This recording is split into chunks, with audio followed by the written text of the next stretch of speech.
उद्धारकर्ता प्रभु जीशु ख्रीष्ट पवित्र महानाम समस्त को स्वागत प्रेसाल शुभेच्छा ज्ञापन करे। प्रभु प्रत्येक प्रचुर भाव आशीर्वाद प्रदान करंतु।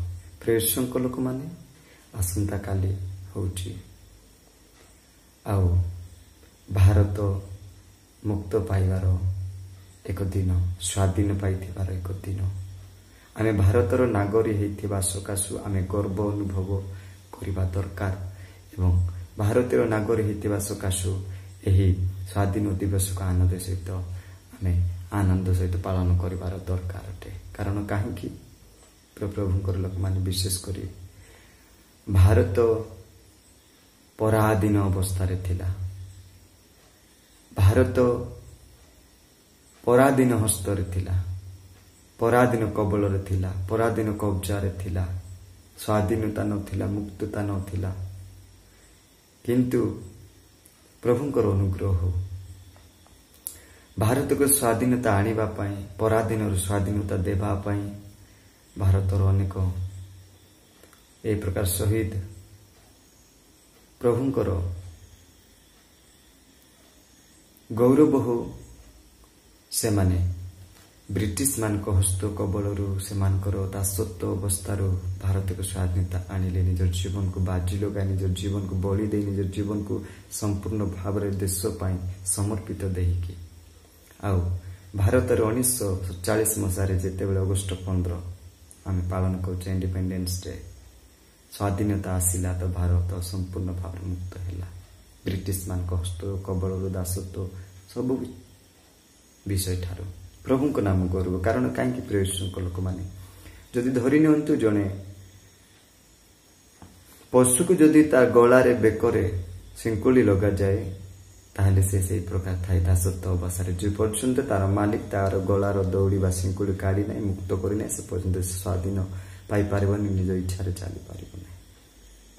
ठीक सेमिति ए देश भारत दिने पराधीन हस्तर थिला आउ ए देश को पुनर्बार पराधीन स्वाधीन फेरे आनी थिबा हेतु अगस्त 15 आमे पालन करू एवं भारतीय नागरिक भाव आमे गर्व अनुभव करूछु।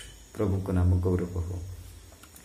किंतु प्रिय भाई एवं भणी माने आमे समस्ते स्वाधीनता विषय रे कथावार्ता करू,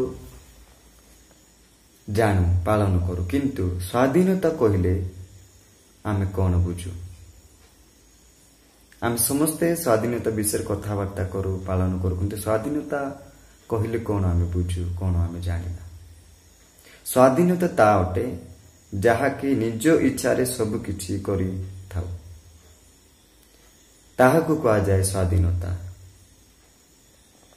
किंतु अनेक समय रे पारिपार्श्विक परिस्थिति आमको पराधीन करि थाए। अनेक समय पारिपार्श्विक परिस्थिति आमको पराधीन करि थाए। आमे गर्व करूछु आमे स्वाधीनता पाइछु बोली, किंतु हेले मध्य पराधीन परि लागे। आमे गर्व करूछु निजको आमे स्वाधीनता पाइछु, किंतु तथापि हेले मध्य हमको पराधीन परि लागे। आज भी ग्राहक निज इच्छा रे दुकान रो किनि पारु नाही। आज भी ग्राहक निज इच्छा रे दुकान खोली पारु नहीं। आज भी ग्राहक माने निज इच्छा रे चली पारु नांती, निजर इच्छा रे कार्य करि पारु नांती। अनेक ए प्रकार कटकणा और ए प्रकार विषय जा पारिवारिक परिस्थिति वातावरण जीवन यापन काटिबार आमे देखिबो। प्रभुंकर लोक माने याको कोन कहिबे? स्वाधीनता केवल पारिपार्श्विक परिस्थिति आमको पराधीन करिछि ताहा नुहे। केवल पारिपार्श्विक परिस्थिति आमको जे पराधीन करुछि ताहा नुह। आम किंतु आम स्वभाव मध्य अनेक समय रे आमको पराधीन करि देई थाए। अनेक समय आमर स्वभाव मध्य आमको पराधीन करि देई थाए। प्रभुंकर लोक माने यह हमको जानिबा को पड़िबो। आमे विभिन्न प्रकार मंद अभ्यास ବିଭିନ୍ନ ପ୍ରକାର ମଦ ଅବସ୍ଥାର ବଶବର୍ତ୍ତୀ ହୋଇ ପରାଧୀନ ସ୍ୱୀକାର କରିଥାଉ। କିଏ ନିଶାଦ୍ରବ୍ୟର ବଶବର୍ତ୍ତୀ, ପାନ, ଖୈନି, ଗୁଟକା, ପୁଡ଼ିଆ, ସିଗାରେଟ, କେହି ତ ନିଶାଦ୍ରବ୍ୟର ପରାଧୀନରେ ଅଛନ୍ତି, କିଏ ତ ଖୈନି ପୁଡ଼ିଆର ପରାଧୀନରେ ଅଛନ୍ତି, କିଏ ତ ଗୁଟକା ନିଶାଦ୍ରବ୍ୟର, କିଏ ତ ସିଗାରେଟର, କିଏ ତ ଶରୀରର ଅତୃପ୍ତ କାର୍ଯ୍ୟରେ ପରାଧୀନ ଅଟନ୍ତି। ବେବିଚାରରେ, କାମୁକତାରେ, ମନ୍ଦ ଅଭିଳାଷର ବଶୀଭୂତ ହେଇକି ନିଜକୁ ପରାଧୀନ ସ୍ୱୀକାର କରୁଛନ୍ତି ଆଉ ହେଇଥାଉ ମଧ୍ୟ। এই ସମସ୍ତ ମନ୍ଦ ଅଭିଳାଷର ବଶୀଭୂତ ଜୀବନ ଥାଇ ଏହା କଣ ପରାଧୀନ ବୋଲି ଆମେ କହିପାରିବା ନାହିଁ।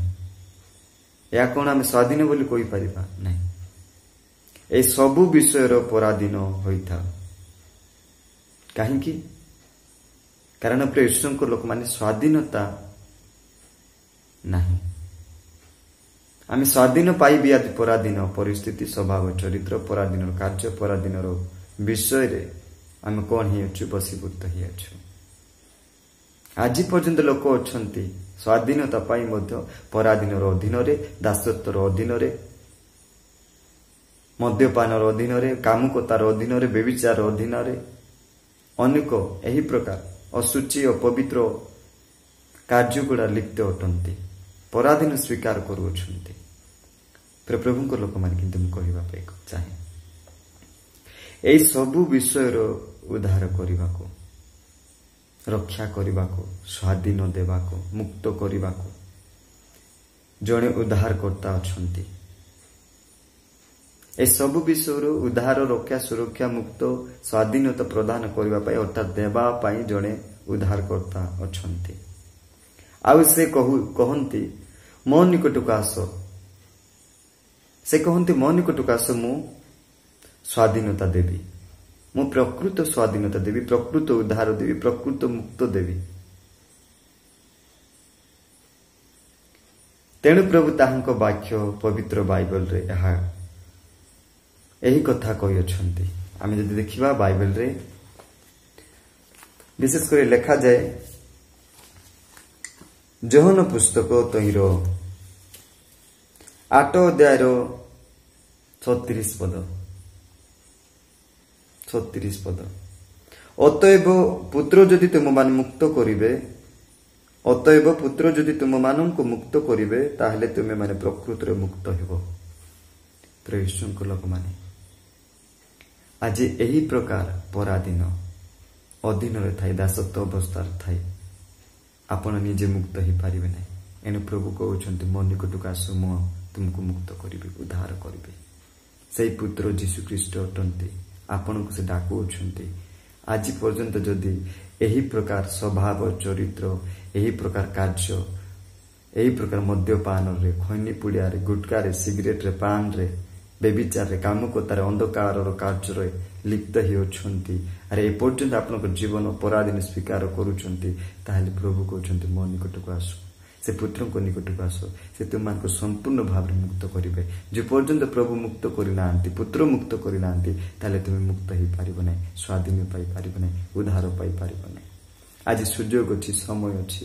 ପ୍ରଭୁଙ୍କର ଲୋକମାନେ ପ୍ରଭୁ କହୁଛନ୍ତି ସେ ସମ୍ପୂର୍ଣ୍ଣ ଭାବରେ ଆପଣଙ୍କୁ ମୁକ୍ତି ଦେବେ, ସ୍ୱାଧୀନତା ଦେବେ। ଫେରି ଆସନ୍ତୁ, ସୁଯୋଗର ସତ ବ୍ୟବହାର କରନ୍ତୁ। ସୁଯୋଗ ଥାଉ ଥାଉ ନିଜର ଭୁଲକୁ, ନିଜର ଏ କାର୍ଯ୍ୟକୁ, ନିଜର ମନ୍ଦତାକୁ, ନିଜର ଏସବୁ ସ୍ୱଭାବ ଚରିତ୍ରର ବିଷୟକୁ ଦେଖନ୍ତୁ, ପ୍ରଭୁଙ୍କ ନିକଟକୁ ଫେରି ଆସନ୍ତୁ। ପୁତ୍ର ଆପଣଙ୍କୁ ସମ୍ପୂର୍ଣ୍ଣ ଭାବରେ ମୁକ୍ତ ପ୍ରଦାନ କରିବେ, ସ୍ୱାଧୀନତା ପ୍ରଦାନ କରିବେ।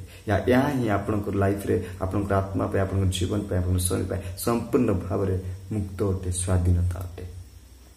ଆପଣଙ୍କ ଦେଶର ସ୍ୱାଧୀନତା ତ ପ୍ରାପ୍ତ ହେଉଛନ୍ତି, କିନ୍ତୁ ଈଶ୍ୱରଙ୍କ ଲୋକମାନେ ତଥାପି ଆପଣଙ୍କର ଜୀବନରେ ସେ ସ୍ୱାଧୀନତା ପାଇଲା ପରି ଦେଖାଯାଉନାହିଁ। ସେ ସ୍ୱାଧୀନତାର କାମ ଦେଖାଯାଉନି, ସ୍ୱାଧୀନତାର ବିଷୟ ଦେଖାଯାଉନି। ଏପର୍ଯ୍ୟନ୍ତ ଆପଣ ସେ ସ୍ୱାଧୀନର ଅଧୀନରେ ନାହାନ୍ତି, ପରାଧୀନର ଅଧୀନରେ ଅଛନ୍ତି। ଏଣୁ ବାକ୍ୟକୁ ଫେରି ଆସନ୍ତୁ।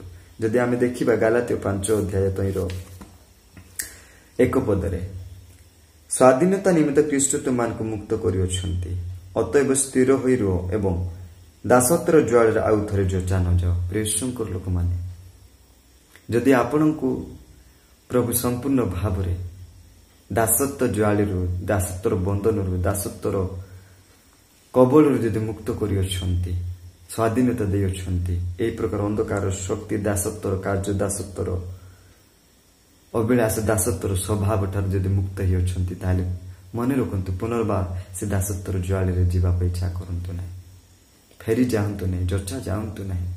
ସ୍ଥିର ହୋଇକି ରୁହନ୍ତୁ। କାହାଠାରେ? ପ୍ରଭୁଙ୍କ ନିକଟରେ, ପ୍ରଭୁଙ୍କ ପାଖରେ, ବାକ୍ୟରେ, ପ୍ରାର୍ଥନାରେ, ପ୍ରଭୁଙ୍କ ସାନ୍ନିଧ୍ୟରେ, ପ୍ରଭୁଙ୍କ ପଥରେ, ପ୍ରଭୁଙ୍କ ରାସ୍ତାରେ ଅନୁସରଣ କରନ୍ତୁ। ତାଙ୍କ ପଥରେ ଚାଲନ୍ତୁ। ସ୍ଥିର ରୁହନ୍ତୁ, ସୁଦୃଢ଼ ରୁହନ୍ତୁ, କାରଣ ଆପଣ ସ୍ୱାଧୀନ ପାଇଅଛନ୍ତି, ମୁକ୍ତି ପାଇଅଛନ୍ତି। ପ୍ରଭୁଙ୍କ ନାମ ଗୌରବ। ଏଣୁ ଆସେ ପ୍ରକୃତ ସ୍ୱାଧୀନର ଅର୍ଥ ତାହା ହେଉଛି ଶରୀର, ଆମର ଶରୀରର ସ୍ୱଭାବ ଠାରୁ ସମ୍ପୂର୍ଣ୍ଣ ଭାବରେ କ'ଣ ହେବା? ମୁକ୍ତ ହେବା, ସ୍ୱାଧୀନ ପାଇବା। ଆମର ଅନ୍ଧକାରର ଠାରୁ ଆମର ଆତ୍ମାର ସୁରକ୍ଷା, ଉଦ୍ଧାର ଏବଂ ସମ୍ପୂର୍ଣ୍ଣ ଆମର ଆତ୍ମାର ମୁକ୍ତି ଯେଉଁଠାରେ ଅଛି, ଯେ ପାଇଛି, ତାହା ହିଁ ସମ୍ପୂର୍ଣ୍ଣ ସ୍ୱାଧୀନତା ଅଟେ, ମୁକ୍ତି ଅଟେ। ଏଣୁ ପ୍ରିୟ ଈଶ୍ୱରଙ୍କ ଲୋକମାନେ, ପ୍ରଭୁଙ୍କର ବାକ୍ୟ କହେ, ବର୍ତ୍ତମାନ ଆପଣ ଖ୍ରୀଷ୍ଟଙ୍କଠାରେ ସ୍ୱାଧୀନତା ପ୍ରାପ୍ତ ହୋଇଅଛନ୍ତି। ଏଣୁ ଆସୁ ଏ ସ୍ୱାଧୀନତାକୁ ସ୍ଥିର ଭାବରେ ଧରିକି ରଖ। ଆମେ ଏହି ଦେଶର ନାଗରିକ ହୋଇଥିବା ସକାଶୁ, ଭାରତର ନାଗରିକ ଥିବା ସକାଶୁ ଆମେ ନିଜକୁ ଗର୍ବ କରିବା, ନିଜକୁ ପ୍ରାଉଡ କରିବା। ଏବଂ କାରଣ ଦେଶରେ ଆମେ ସ୍ୱାଧୀନ ପାଉ ଆମେ ଆନ୍ତରିକ ସ୍ୱାଧୀନ ବି ପାଇଅଛୁ, ଆନ୍ତରିକ ମୁକ୍ତି ବି ପାଇଅଛୁ। ପ୍ରଭୁ ଦେଇଅଛନ୍ତି। ପୁନର୍ବାର ଯେପରି ଆମ ଜୀବନରେ ଏ ସମସ୍ତ ସ୍ୱାଧୀନର ପରାଧୀନ ଅବସ୍ଥାରେ ନ ଯାଏ, ତେଣୁ ଆମେ ପ୍ରଭୁଙ୍କଠାରେ ସ୍ଥିର ହୋଇ ରହିବା। ପ୍ରଭୁ ଏ ବାକ୍ୟ ଦେଇ ସମସ୍ତଙ୍କୁ ଆଶୀର୍ବାଦ ପ୍ରଦାନ କରନ୍ତୁ।